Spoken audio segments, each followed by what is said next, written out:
Mari kita berdoa. Bapa di surga, tiba saatnya kami akan mendengarkan firman Tuhan. Berbicaralah ya Tuhan, kami siap mendengar. Singkapkanlah mata kami supaya kami dapat melihat keajaiban Taurat-Mu, keajaiban firman-Mu. Dan buatlah hati kami berkobar-kobar ketika kami mendengarkan firman Tuhan ini. Terima kasih Tuhan. Tolong hamba-Mu supaya dia boleh menyampaikan firman Tuhan ini dengan baik. Dan Tuhan tolong kami semua juga biar kami boleh mengerti firman Tuhan dengan baik. Terima kasih Tuhan. Di dalam nama Tuhan Yesus kami berdoa dan mengucap syukur. Amin. Shalom, selamat pagi Bapak Ibu. Ya, terima kasih untuk kesempatan saya boleh menyampaikan firman Tuhan. Sekali lagi, tema firman Tuhan hari ini adalah hikmat yang dari atas. Seperti sebelumnya saya juga sampaikan terlebih dahulu bahwa ini ada sedikit yang sensitif gitu ya, tentang hikmat yang dari atas ini masih berbicara tentang hikmat dalam berkata-kata.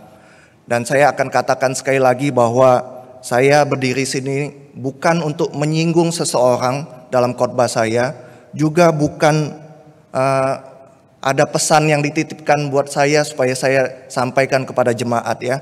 Ini adalah firman Tuhan ya. Firman Tuhan hari ini diambil dari Yakobus.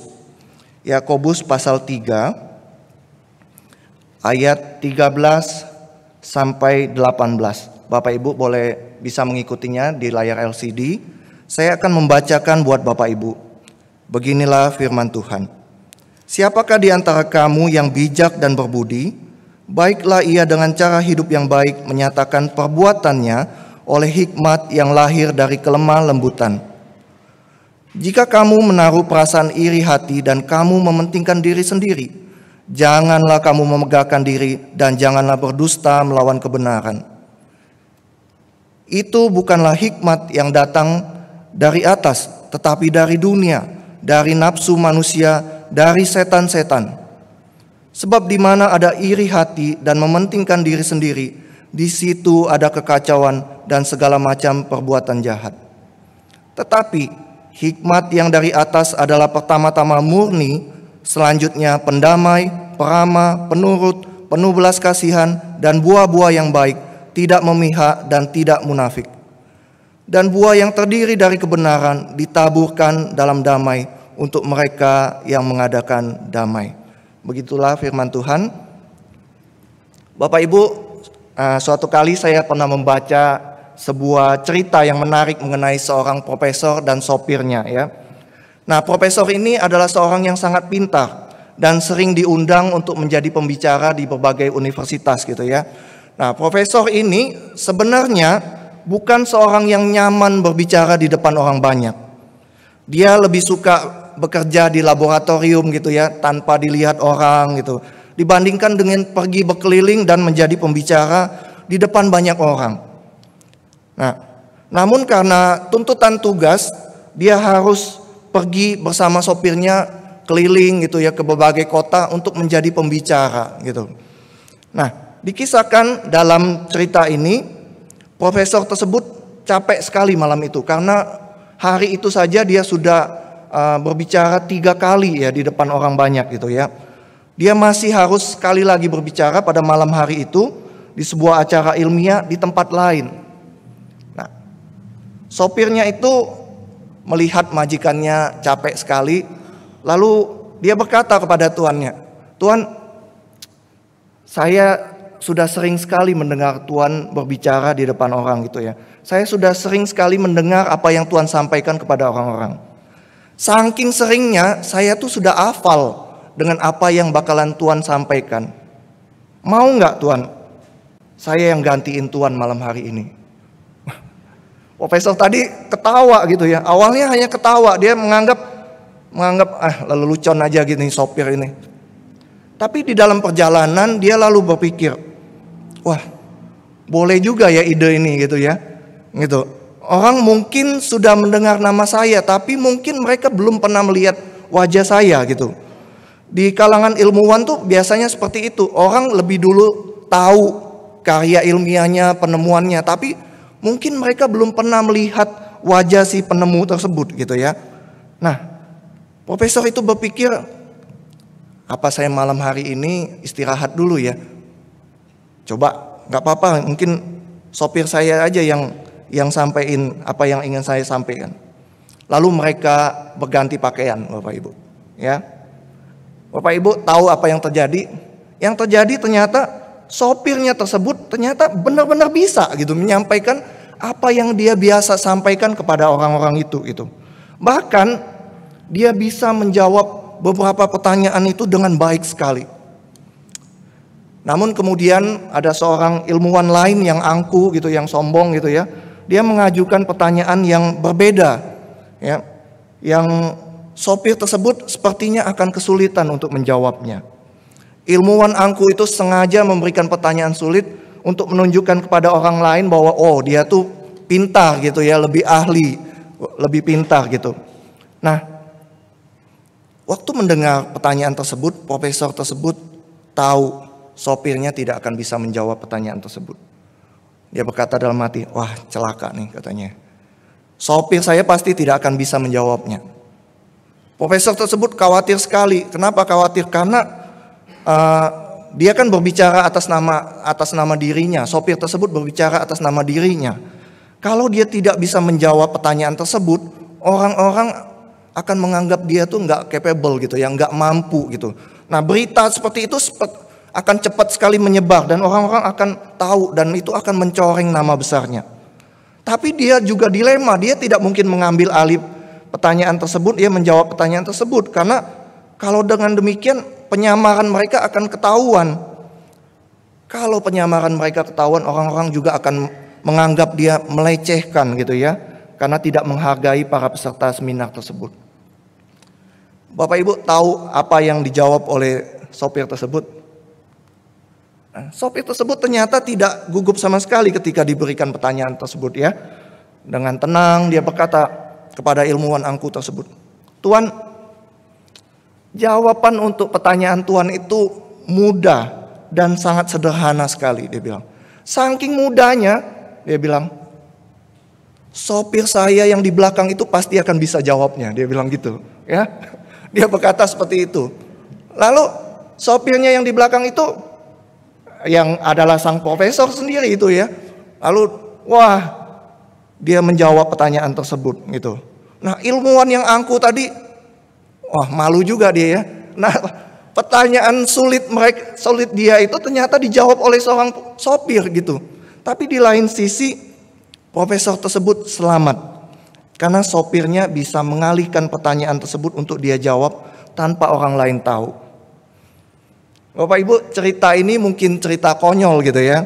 Saya juga tidak bisa memastikan apakah cerita itu benar adanya seperti itu. Nah, tapi kita bisa melihat bahwa sang profesor memang benar-benar pintar. Sopir tersebut sebenarnya tidak benar-benar pintar. Dia cuma mengulang apa yang profesor tadi sering sampaikan. Nah, namun satu hal yang ingin saya sampaikan Bapak Ibu, bahwa sang profesor tersebut walaupun pintar, walaupun dia bisa menjawab pertanyaan yang sulit, namun kita bisa melihat bahwa sang sopir itu lebih berhikmat, bukan? Gitu ya. Nah, ada perbedaan antara orang yang pintar dan berhikmat. Pintar itu tidak selalu identik dengan berhikmat. Mengapa saya katakan demikian? Kita sering melihat ada orang yang benar-benar pintar gitu ya, tapi anehnya bisa percaya pada teori-teori konspirasi gitu ya. Waktu Pilpres yang lalu, saya dan keluarga di Jakarta, kami juga ketar-ketir gitu ya. Kenapa? Karena ya situasinya mencekam. Banyak sekali orang yang secara akademis itu pintar, tapi ternyata percaya kepada hoax. Tidak jarang kita melihat orang yang pintar tapi juga ngomongnya juga sembarangan. Seorang yang pintar belum tentu berhikmat. Tetapi sebaliknya Bapak Ibu, orang yang berhikmat biasanya itu pintar dan bijak. Dia pintar memilih kata-kata, bijak dengan apa yang dia ucapkan, dan biasanya apa yang diucapkan oleh orang yang berhikmat itu baik dan tepat waktunya. Nah, seperti apa orang yang berhikmat menurut Yakobus? Ya, kita akan membahasnya hari ini. Tema firman Tuhan kita hari ini adalah hikmat yang dari atas. Kita tadi sudah membaca bagian perikop yang diambil dari Yakobus 3 ayat 13 sampai 18. Nah, seperti yang saya katakan sebelumnya, kita itu membahas kitab Yakobus sepanjang tahun ini. Kitab Yakobus ini dijuluki kitab yang berisi hal-hal yang praktis gitu ya. Selain itu, kitab Yakobus itu disebut juga sebagai kitab hikmatnya perjanjian baru. Mengapa dijuluki demikian? Itu karena di dalam kitab Yakobus ini hampir tidak ada hal-hal yang bersifat doktrin, tapi cuman hal-hal yang tentang kehidupan sehari-hari yang praktis, Bapak Ibu ya. Nah, Pak Hasan juga sudah menjelaskan sebelumnya bahwa surat ini ditulis oleh Yakobus, pemimpin gereja pada saat itu, yang ditujukan kepada komunitas orang Kristen Yahudi di perantauan. Saya juga sudah menjelaskan sebelumnya bahwa ada konflik yang terjadi, ada perselisihan yang terjadi di dalam jemaat itu antara orang kaya dan miskin. Dan perselisihan itu terjadi karena mereka tidak bisa mengendalikan lidah atau perkataan mereka. Bagian perikop yang kita baca tadi masih berhubungan dengan bagian sebelumnya. Yakobus ingin memberikan nasihat dan teguran kepada jemaat yang berkonflik karena masalah perkataan. Bapak Ibu, surat Yakobus ini kalau di dalam Alkitab itu dikategorikan sebagai surat umum, ya, general epistle. Maksudnya apa? Itu artinya surat Yakobus ini bukan ditujukan kepada satu jemaat tertentu, ya. Kalau kita bisa lihat di Alkitab ada surat Korintus, Kolose, Filipi gitu ya. Nah, surat Korintus, Filipi, Kolose itu ditujukan kepada satu jemaat tertentu. Tapi surat Yakobus ini berbeda, Bapak Ibu. Dia tidak ditujukan kepada satu jemaat tertentu saja, tetapi jemaat secara umum. Nah, itu artinya apa, Bapak Ibu? Itu artinya permasalahan yang dibahas dan ditegur oleh Yakobus itu umum terjadi di seluruh jemaat. Ya, saya ulangi ya. Surat Yakobus itu disebut surat umum. Kenapa? Karena surat itu ditulis untuk menangani masalah yang umum terjadi di hampir semua gereja. Oleh karena itu, surat ini relevan sekali dengan kita gereja pada saat ini. Kenapa? Karena masalah yang dikatakan oleh Yakobus itu juga terjadi di jemaat-jemaat yang pada saat ini, gitu ya. Nah, Yakobus membuka bagian ini dengan mengatakan, siapakah di antara kamu yang bijak dan berbudi? Baiklah ia dengan cara hidup yang baik menyatakan perbuatannya oleh hikmat yang lahir dari kelemah lembutan. Ada masalah yang terjadi, Bapak Ibu. Masalah itu terjadi karena ada orang yang mengaku dirinya bijak dan berbudi. Orang-orang tersebut mengaku mempunyai hikmat, tapi hikmat tersebut ternyata menimbulkan perselisihan di dalam jemaat itu. Yang miskin merasa mempunyai hikmat, namun hikmatnya itu sebenarnya berasal dari perasaan iri hati. Yang kaya merasa mempunyai hikmat, namun sebenarnya mementingkan diri sendiri. Yakobus mengatakan bahwa hikmat yang seperti ini, yang berasal dari iri hati dan mementingkan diri sendiri, bukan hikmat yang dari atas, tapi dari dunia, dari nafsu manusia, dari setan-setan. Apa yang dikatakan Yakobus di dalam suratnya ini relevan bagi kita dan terjadi juga di komunitas orang percaya, di gereja-gereja pada saat ini. Bapak Ibu, baru-baru ini saya membaca sebuah rencana pembangunan sebuah kompleks gereja dari sebuah gereja yang terkenal, yang dipimpin oleh seorang pendeta besar yang terkenal juga. Gereja tersebut rencananya akan dibangun di daerah BSD Tangerang dan dibagi 2 tahap. Rencana pembangunan tahap pertama itu akan memakan biaya 450 miliar. 450 miliar itu belum termasuk biaya beli tanahnya. Bila nanti pembangunan masuk ke tahap kedua, total biaya pembangunannya bisa mencapai 1 triliun lebih. Nah, rencana pembangunan ini kemudian menjadi perdebatan yang sengit di media sosial, Bapak Ibu ya. Banyak yang mengkritik pembangunan tersebut, katanya itu kurang bijak gitu ya. Kenapa kurang bijak? Karena kondisi perekonomian belakangan ini kan kurang baik. Kondisi perpolitikan juga kurang baik. Tuhan, Bapak Ibu bisa lihat kompleks ini terdiri dari gedung gereja, kampus, gedung konser, dan asrama mahasiswa, dan gedung-gedung lainnya.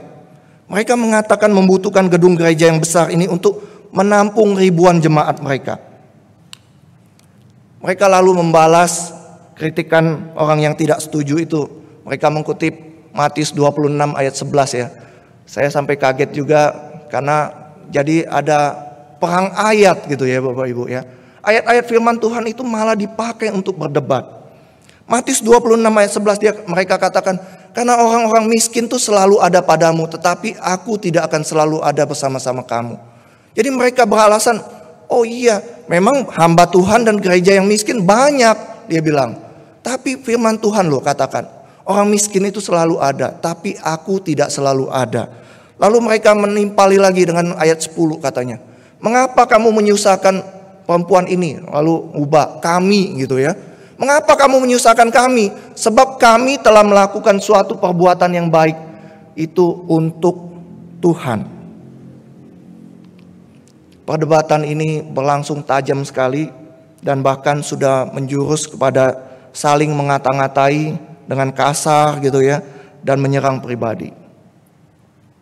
Bapak Ibu, yang satu mengaku berhikmat dan mendapatkannya dari Tuhan. Mereka mengatakan Tuhan mendorong mereka untuk mengingatkan dan menegur pembangunan kompleks tersebut. Namun Bapak Ibu, walaupun mereka mengatakan gitu, saya melihat secara pribadi melihat ada hal lain di balik itu. Walaupun mereka menyangkalinya, saya melihat bahwa kejadian ini mirip dengan apa yang terjadi pada komunitas orang percaya pada saat itu. Yang miskin mencela yang kaya secara berlebihan. Dan celaan mereka itu sebenarnya berasal dari hati yang iri dan cemburu. Yakobus mengatakan, jika kamu menaruh perasaan iri hati, ya, jika celaan kita itu, teguran kita, masukan itu berasal dari perasaan iri hati, jangan kamu memegahkan diri dan jangan berdusta melawan kebenaran. Mereka yang mengaku berhikmat tersebut mencela pembangunan kompleks tersebut, tapi sebenarnya celaan itu kalau kita mau telusuri dan kita jujur mengakui, memang berasal dari hati yang iri dan cemburu. Di lain pihak Bapak Ibu, yang satu lagi mengaku berhikmat juga dan melakukan pembangunan ini untuk Tuhan. Mereka mengaku bahwa pembangunan ini untuk memuliakan nama Tuhan. Namun sekali lagi Bapak Ibu, saya katakan saya melihat ada hal lain di balik itu. Sesungguhnya yang mereka lakukan itu mirip dengan yang terjadi pada saat Yakobus menuliskan surat itu. Mereka sedang mementingkan diri sendiri atau kelompok mereka sendiri. Yakobus melanjutkan berkata, jika kamu mementingkan diri sendiri, jangan kamu memegahkan diri dan jangan berdusta melawan kebenaran. Jika kamu iri dan jika kamu mementingkan diri sendiri, jangan mengatasnamakan hikmat dari Tuhan. Mereka yang mengaku pembangunan ini untuk Tuhan juga perlu introspeksi. Tujuan mereka yang sesungguhnya membangun kompleks tersebut apa? Saya melihat pembangunan kompleks tersebut sesungguhnya untuk meninggalkan warisan nama besar bagi gereja mereka dan bagi pendeta mereka. Dengan kata lain, kalau kita telusuri dan jujur mengakui bahwa mereka sebenarnya lebih mementingkan diri mereka sendiri atau kelompok atau gereja mereka sendiri. Mengapa saya katakan demikian Bapak Ibu ya? Saya jelaskan lebih lanjut. Kami mahasiswa saat itu setelah selesai masa studi dan setelah menyelesaikan skripsi, itu akan diutus untuk melayani sebagai mahasiswa praktek 1 tahun ya. Jadi sama seperti saya, mahasiswa praktek 1 tahun diutus. Nah, suatu kali teman saya yang diutus sebagai mahasiswa praktek 1 tahun, dia melayani di kota kecil di Sulawesi. Nah, suatu kali ada anggota keluarga jemaatnya ya. Jadi jemaatnya dia punya anggota keluarga yang tinggal di Surabaya, lalu pergi berlibur ke Sulawesi, ke kota tersebut. Nah, ketika dia bertemu dengan anggota keluarga jemaatnya tersebut, dia berbicara gitu yang ngobrol. Lalu jemaat tersebut bertanya kepada dia, "Oh, kamu dari Saat ya?" "Oh iya, Bu," katanya. "Saya dari Saat." Lalu dia melanjutkan seperti ini, dia bilang, "Emangnya Saat itu aliran ini ya?" katanya. Dia sambil menyebutkan nama gerejanya dan nama aliran gerejanya gitu ya. Dia berkata demikian, "Emangnya Saat itu aliran ini ya?" katanya. Wah, teman saya itu langsung menangkap apa maksud perkataan gitu ya. Bapak Ibu menangkap nggak apa yang dikatakannya? Jadi dia mengatakan bahwa kalau gereja atau STT, selain gereja dan STT di aliran dia itu sesat gitu ya. Enggak murni ajarannya, enggak semurni gereja kami ini loh. Semua orang di luar gereja kami itu tidak semurni ajaran kami. Saya waktu dikatakan teman saya itu, saya berpikir, apa jemaatnya nggak tahu ya bahwa gereja mereka itu adalah bagian dari Saat juga. Dan pendeta mereka itu juga adalah alumni Saat. Bapak Ibu, hikmat yang seperti ini bisa memicu konflik dan perselisihan. Pesan Yakobus masih relevan saat ini. Siapa di antara kamu yang bijak dan berbudi? Baiklah ia dengan cara hidup yang baik, menyatakan perbuatannya oleh hikmat yang lahir dari kelemah lembutan. Jika kamu menaruh perasaan iri hati dan kamu mementingkan diri sendiri, jangan kamu memegahkan diri dan jangan berdusta melawan kebenaran. Itu bukan hikmat yang datang dari atas. Firman Tuhan katakan, sebab di mana ada iri hati dan mementingkan diri sendiri, di situ ada kekacauan dan segala macam perbuatan jahat. Hikmat yang dari dunia, yang berasal dari iri hati dan mementingkan diri sendiri, akan menimbulkan kekacauan dan bahkan dikatakan Yakobus segala macam perbuatan jahat. Bapak Ibu, kalau seperti itu, hikmat yang dari atas itu seperti apa? Hikmat yang dari Tuhan, ya. Nah, Yakobus menyatakan di ayat 13, hikmat yang dari atas itu lahir dari kelemah lembutan.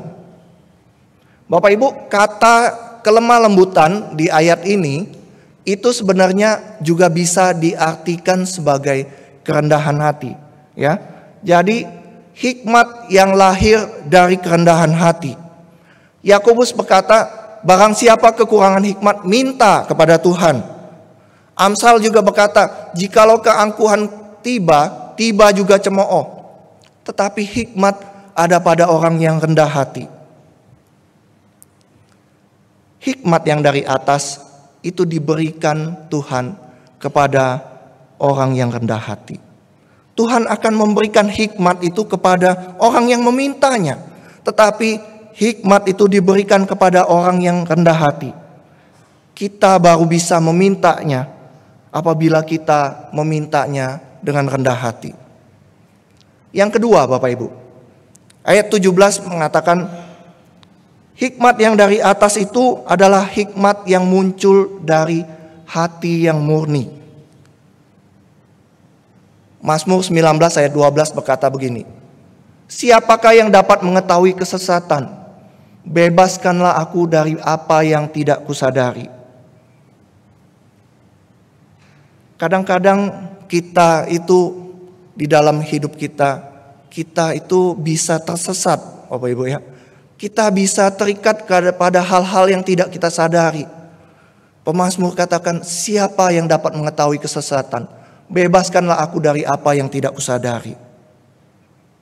Kita harus berdoa seperti pemazmur yang berkata, ujilah aku ya Tuhan, dan cobalah aku. Selidiki hatiku dan batinku, sebab mataku tertuju kepada kasih setiamu, dan aku hidup dalam kebenaran. Seorang pendeta yang cukup dekat dengan saya dan keluarga suatu kali pernah berkata begini, kita memang tidak akan pernah bisa memuaskan semua orang, tetapi apabila semua orang tidak puas dengan kita, maka ada sesuatu yang salah dengan dia, dengan diri kita gitu ya. Kita memang tidak akan pernah bisa memuaskan semua orang, tapi apabila semua orang itu tidak puas dengan kita, maka ada sesuatu yang salah dengan diri kita. Saya katakan Bapak Ibu, memang kita tidak akan pernah bisa menyingkronkan semua ajaran. Saya tidak maksud berkata bahwa semua ajaran itu benar. Ada ajaran yang benar dan ada yang tidak benar. Akan tetapi Bapak Ibu, kalau kita menganggap diri kita dan ajaran kita paling benar, dan semua saudara seiman kita itu salah semua, kita yang paling benar, maka ada sesuatu yang salah dengan diri kita. Ada sesuatu yang salah dengan diri kita. Hikmat yang dari atas itu diberikan kepada orang yang murni hatinya, murni motivasinya, bukan berasal dari rasa iri atau mementingkan diri sendiri. Untuk mendapatkan hikmat yang dari atas itu, kita harus memintanya dengan hati yang murni. Yang ketiga Bapak Ibu, Yakobus berkata di ayat 17 sampai 18 ya. Hikmat yang dari atas itu murni pertamanya. Selanjutnya pendamai, peramah, penurut, penuh belas kasihan, buah yang baik, tidak memihak, tidak munafik. Dan buah yang terdiri dari kebenaran. Semua yang disampaikan oleh Yakobus tadi adalah buah-buah kebenaran. Sama seperti buah-buah roh yang Paulus katakan ya. Nah, jadi hikmat yang dari atas itu adalah hikmat yang diberikan kepada kita sebagai buah atau hasil dari kebenaran. Hikmat yang dari atas itu bukan hikmat misalnya kita mau menipu orang lalu kita berhikmat untuk menipu orang. Bukan seperti itu Bapak Ibu. Tapi hikmat itu adalah, hikmat yang dari atas itu adalah hikmat yang berasal dari buah atau hasil dari kebenaran. Tuhan Yesus katakan di dalam Yohanes 17 ayat 17, kuduskanlah mereka dalam kebenaran. Firman-Mu adalah kebenaran. Jadi hikmat yang dari atas itu adalah hikmat yang didapat melalui kebenaran. Dan kebenaran firman Tuhan. Orang yang ingin mendapatkan hikmat dari Tuhan harus hidup dalam kebenaran firman Tuhan. Bapak Ibu, beberapa waktu yang lalu saya pernah mendengar kisah seorang wanita yang kesulitan mendapatkan anak gitu ya. Saya kalau nggak salah dengar Pak Tik juga cerita lagi ya tentang hal ini ya. Jadi ada seorang wanita yang sudah bertahun-tahun menikah tapi tidak punya anak. Nah, setelah berdoa sekian lama dia akhirnya mengandung dan mendapatkan seorang anak. Namun kemudian Bapak Ibu, beberapa tahun kemudian anak dari perempuan tersebut sakit parah. Lalu wanita tersebut berdoa gitu ya, minta dukungan teman-temannya juga, saudara-saudara seiman, hamba Tuhan, doain tolong anak saya ini, anak saya lagi sakit parah. Mereka berdoa, wanita tersebut berdoa dengan penuh iman, meminta Tuhan untuk menyembuhkan dan menolong anaknya itu. Bapak Ibu tahu apa yang terjadi? Anaknya tersebut bukannya sembuh, tapi malah meninggal. Anak tersebut bukannya sembuh, tapi malah meninggal. Wanita tersebut sedih dan kecewa sekali. Dia marah kepada Tuhan. Dia berkata pada Tuhan, Tuhan engkau jahat sekali ya. Engkau sudah memberikan aku seorang anak, tapi engkau membiarkan anakku mati. Saudara-saudara seiman dan hamba Tuhan yang datang untuk mencoba menghibur dia, dia usir.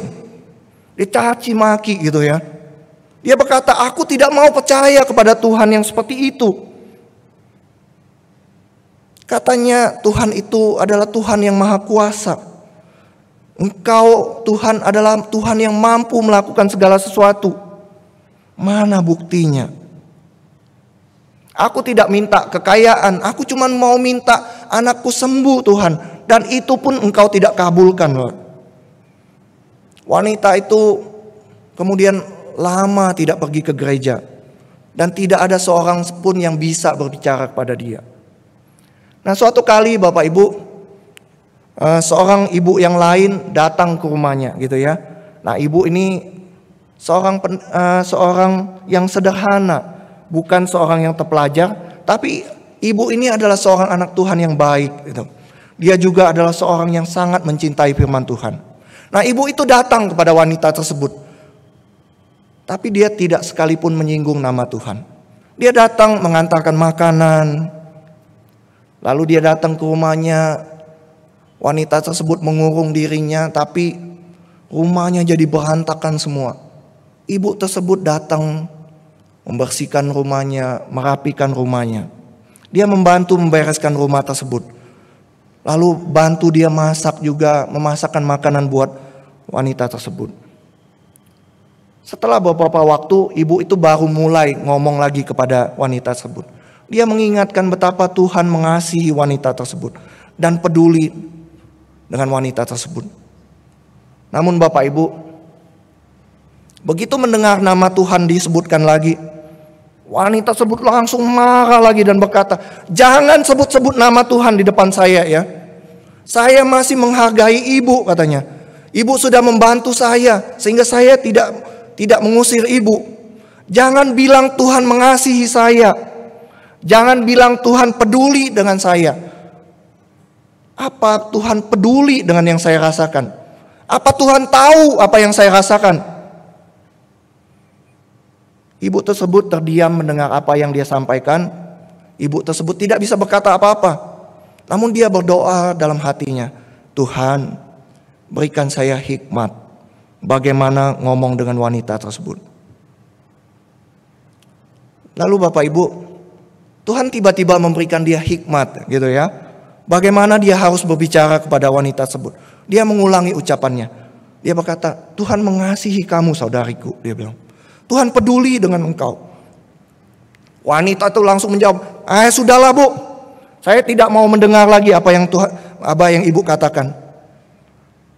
Apa Tuhan peduli dengan apa yang saya rasakan? Apa Tuhan tahu apa yang saya rasakan?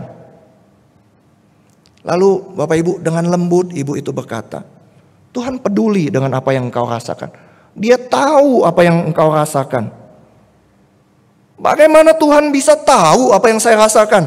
Apa Tuhan tahu bagaimana rasanya kehilangan seorang anak yang begitu saya kasihi?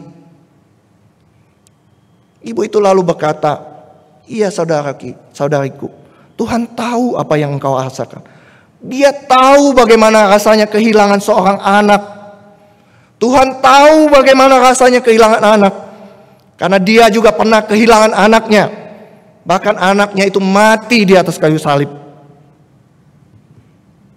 Tuhan bukan hanya kehilangan anaknya yang mati, tapi dia juga melihat dengan mata kepalanya sendiri bahwa anaknya itu, orang yang dia kasih itu, ditangkap orang, dipukuli, dicambuk, diludahi.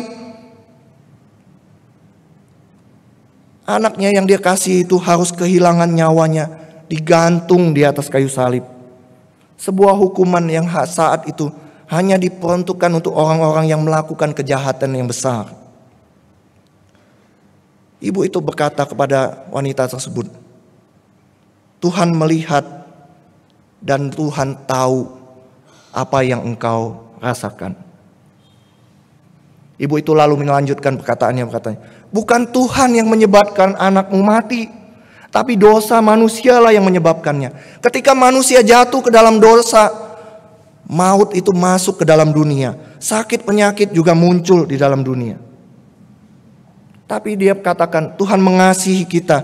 Dia memberikan anaknya yang tunggal, menggantikan kita mati di atas kayu salib, mengalahkan maut, mengalahkan sakit penyakit, supaya nanti suatu hari Dia akan membangkitkan kita semua dan mengumpulkan kita kembali dengan Dia.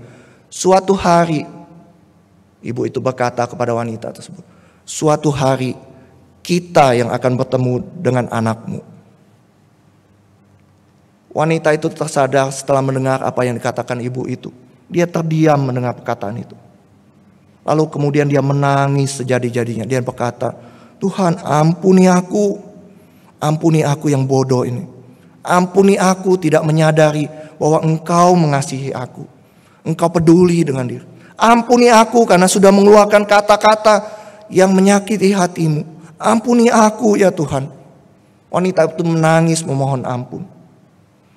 Bapak Ibu, ada banyak orang yang seperti wanita tersebut di luar sana. Ada banyak orang yang terluka, mengalami kepahitan, keputusasaan, kesepian, kesedihan. Tugas kita adalah memberitakan kabar baik kepada mereka dan menolong mereka melihat kasih Tuhan. Seperti tadi paduan suara Ebenezer tadi katakan, kabarkan bawa berita suka itu kepada yang susah dan lelah. Biar hidup kita itu jadi pelita, jadi saluran berkat bagi banyak orang. Ada banyak orang yang tidak lagi datang ke gereja Bapak Ibu. Karena hal-hal yang seperti saya katakan di khotbah saya sebelumnya. Mereka direndahkan, dilecehkan, dicela dan dihakimi. Tugas kita mencari mereka kembali. Saya katakan kita butuh hikmat dari Tuhan. Hikmat dalam berkata-kata. Orang yang berhikmat itu bijak melihat situasi dan bisa memutuskan sesuatu dengan tepat. Kita jangan pakai hikmat kita itu untuk berdebat, menyerang saudara seiman kita. Jangan pakai hikmat kita itu untuk berkata-kata yang merendahkan, mencela dan menghakimi. Pakailah hikmat kita itu yang berasal dari kerendahan hati, hati yang murni dan buah dari kebenaran. Pakailah hikmat kita itu dengan cara hidup yang baik, menegur dengan lemah lembut, dengan hati yang murni, dan dengan tujuan yang benar. Tuhan memberkati Bapak Ibu semua. Mari kita berdoa. Bapa di surga, terima kasih untuk kebenaran firman Tuhan hari ini. Kami boleh belajar hikmat yang dari atas, hikmat yang berasal dari kerendahan hati, hikmat yang berasal dari hati yang murni, hikmat yang berasal dari kebenaran firman Tuhan. Kalau kami mau mendapatkan hikmat tersebut, kami juga diajarkan untuk meminta kepada Tuhan, memintanya dengan rendah hati, memintanya dengan hati yang murni, memintanya dengan tujuan yang benar. Tuhan, materaikanlah kebenaran firman Tuhan ini dalam hati kami. Roh Kudus yang memampukan kami, menolong kami untuk melakukan kebenaran firman Tuhan ini. Terima kasih Tuhan. Di dalam nama Tuhan Yesus, Juru Selamat kami yang hidup, kami berdoa. Amin.